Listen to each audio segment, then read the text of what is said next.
Welcome back to the Get Off the Treadmill podcast for practice owners and leaders, where we are obsessed with how to build a successful practice and get a life too. Hi, I'm Chuck Blakeman, and we're going to dive into another topic that helps us make more money in less time, get off the treadmill, and rehumanize dentistry by giving everybody their brain back.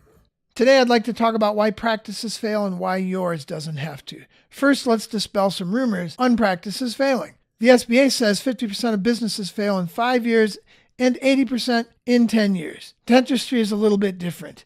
0.05, 0.5% of all practices fail in their lifetime. It's really hard to fail at dentistry. 2.1% of practices under 3 years old default on loans, which is 10 times better than the norm, and almost none that are over 3 years old.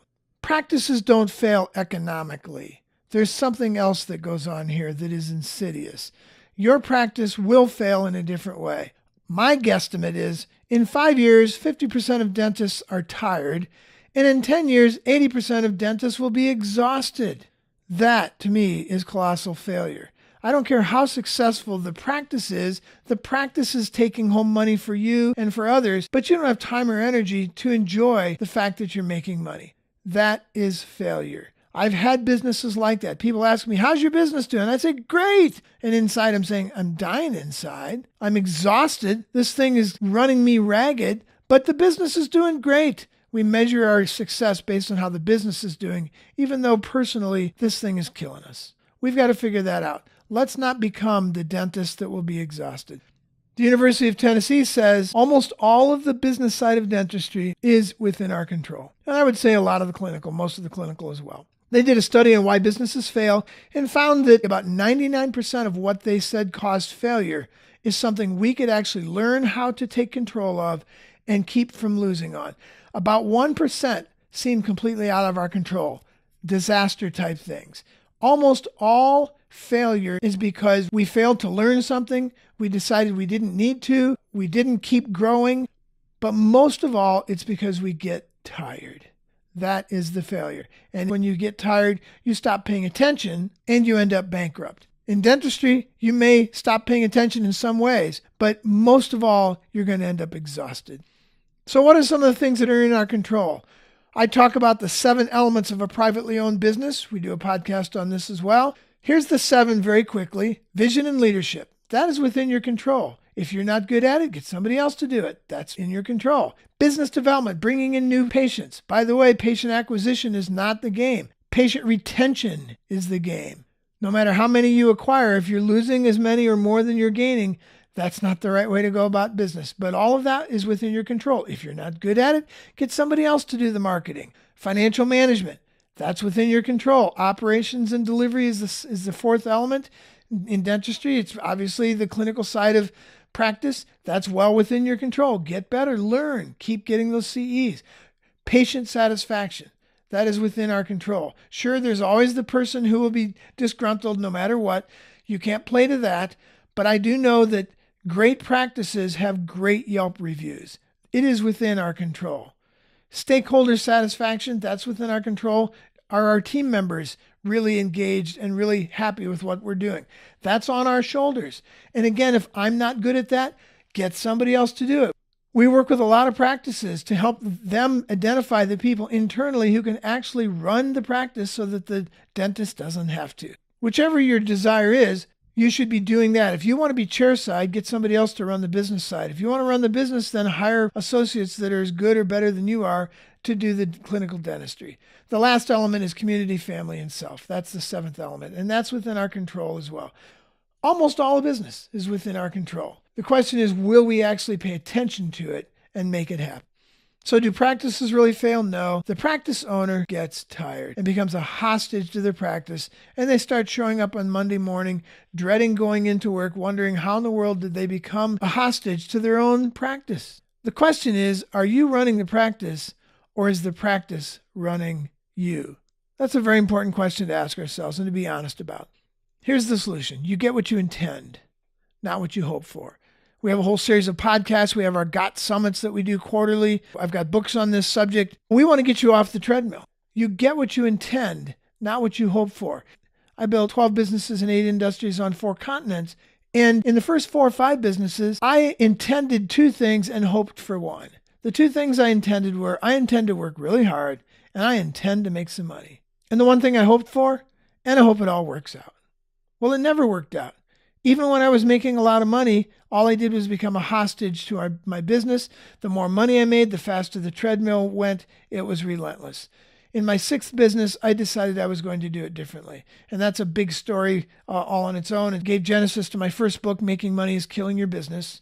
You get what you intend. I decided to intend something different. I had decided to intend that it would work out for me. And I did not intend to work hard. I did not intend to make money.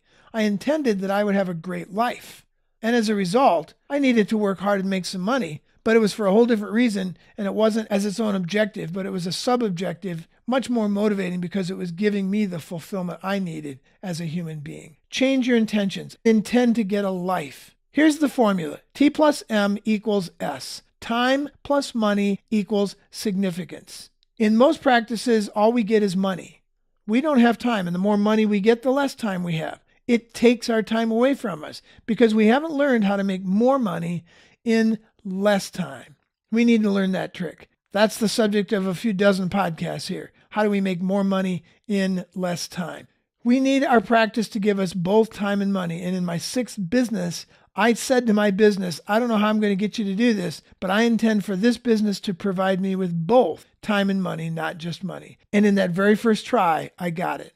Now I work 3 days a week, 3 weeks of the month, and I take a month off in the summers. I call that 2 days a week a month, and a month a year, when I get to get up in the morning and say, what should I do today? That is the ability to have a significant life because my business is providing me time and money. There's a third element, energy. It's really T plus M plus E. But energy is something we give to ourselves by taking care of ourselves, working out, working on our spiritual side, whatever it is. We need to work on that piece ourselves. When we have time plus money and we're treating ourselves well, we can build a significant life. Let's intend to get a life. Let's not intend to build a practice. It's a subtle but powerful difference. Intend to get a life and then use your practice to build that ideal lifestyle. We talk a lot about what we call the participation age practice. This is something else you can intend to do. The core of it is distributed decision-making. Again, our books, our podcasts, our summits, we've got all this stuff covered for you if you want to take this to another level. Distributed decision-making is the core practice that will get you off the treadmill. You are making way too many decisions. You need to figure out who else can make these, train them to make them, trust them to make them, and then get out of the way. Without that, it's going to be impossible to get you off the treadmill. And as you do that, what you'll find is that an awful lot of the people you have want to be adults, want to be self-managed, want to be decision makers, and actually can. They're smart, they're motivated, and they want to work to build a great practice, not for you, but with you. That's something we can be very intentional about. Invite everyone to build a great practice together. You might have been listening to this and saying, well, yeah, my practice is unique. Well, it is. No question about it. Every practice I've ever been around is unique. All my businesses were unique. But that doesn't mean this won't work. Usually what is at play here is a bad case of the nobodies. I had a bad case of the nobodies for my first 5 businesses.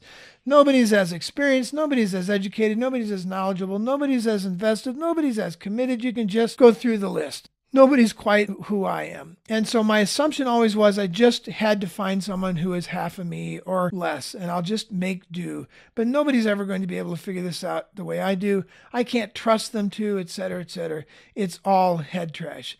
Great book written in 1960, Douglas McGregor, The Human Side of Enterprise. McGregor postulated theory X, theory Y. Theory X, people are stupid and lazy. Theory Y, people are smart and motivated. Then he followed businesses in one industry where they believed the opposite of those things. And the business that believed people were stupid and lazy was full of people who acted stupid and lazy. The business that believed that people were smart and motivated, the overwhelming majority of those people were acting like adults and were smart and motivated. Both of those are self-fulfilling prophecies. Let me give you a quick story to deal with that. I call it the Da Vinci principle. Every year, my wife and I get away for at least a month. And 2 years ago, we went to Italy. I rode my bike around northern Italy. We stayed in Lucca, and I would ride 10, 20, 30, 40, 50 miles to the next village. Diane would follow me in the car. We'd have lunch, do the tourist thing in the afternoon, stick the bike in the car, and drive back to Lucca. It was a great time. One of those days, we went to a small town named Vinci. That's where Leonardo's from, Leonardo da Vinci. We visited his house, and in visiting the house, I learned there's 2 Mona Lisas. I didn't know that. There's one in the Louvre, that's the original, and then there's one in the Prado Museum in Spain. And that one they assumed for 500 years was also painted by Da Vinci because stroke for stroke, it was absolutely identical. After I came back from Italy, a year later, I saw a report that they had taken these 2 paintings and done all kinds of technology tricks with them and MRIs and all sorts of radio frequency imaging to get behind the painting to see what had happened and to determine if Da Vinci had painted both paintings. What they determined was that there was an apprentice sitting right beside Da Vinci, painting stroke for stroke everything that Da Vinci did. As Da Vinci was designing the painting in pencil, you could see the strokes being added and erased on both paintings all the way through the whole process. He had somebody sitting right beside him who did this painting so well that everybody for 500 years thought that Da Vinci had done it. What's the moral of that story? As a business person, I immediately turned that into an allegory for myself and realized the value of it. Da Vinci lived in a very small world with no internet, no phones, no TV, no way to connect with people, no LinkedIn, none of that stuff. 10 miles was a full day's walk. And somehow, in that tiny little world that he lived in, he found somebody so good that they fooled the world for 500 years. Nothing we do in dentistry is any harder than painting the Mona Lisa. There's somebody else out there who can do it every bit as good as I can, and I need to be looking for them instead of looking for someone who could paint half the painting. Here's another way to look at that. You might remember the Austin Powers movies from 10 or 15 years ago. This guy, Dr. Evil, he had this little guy named Mini-Me. And Mini-Me was barely even half of Dr. Evil, and he couldn't talk. He didn't seem like he really had anything going for him in terms of his ability to work in the business of being evil. He was just sort of there.